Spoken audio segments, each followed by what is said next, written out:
रहे हैं Shivani recording studio की शानदार प्रस्तुति।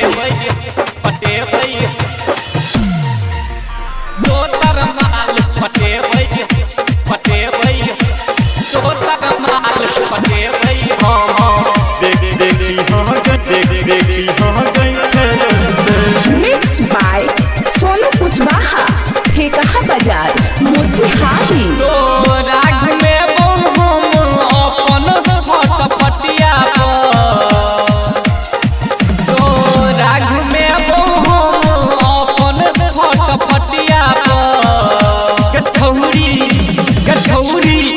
गछौरी चुम्मा ले बौसो मदीना अंधरा के हटिया पर।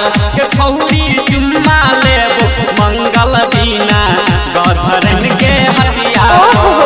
अच्छा आप सुन रहे हैं शिवानी रिकॉर्डिंग स्टूडियो की शानदार प्रस्तुति।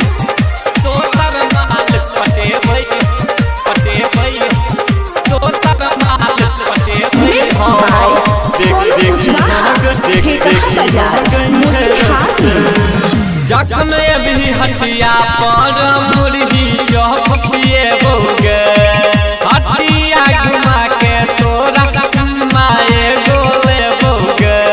अच्छा जखन जब ही हटिया पर मुर्गी चौपिए बोगे हटिया घुमा के तोरा माए गोले बोगे। करी है गुमान तो हमरे दी हम हटिया पर। गछौरी चुम्मा लेबो मंगल दीना गधरन के हटिया पर। गछौरी चुम्मा लेबो शुक्र दीना ननूर के हटिया पर। तरमाल पटेबै तो तरमाल मिक्स बाय सोनू कुशवाहा, ठेकहा बाजार, मोतिहारी। अजित दुलार तोहर बनल चौला भर गे देव दिलदार तोहर बनल चौदे भर गे। अच्छा अजित दुलार तोहर बनल चौला भर गे देव दिलदार तोहर बनल चौदे भर गे। हे तो बियाह जखन जेबे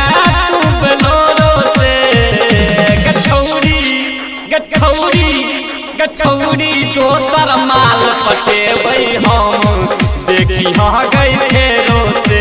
गछौरी दोसर माल पटेबै हम देखी हाँ गई फेरो से। शिवानी रिकॉर्डिंग स्टूडियो गौर गामा चौक।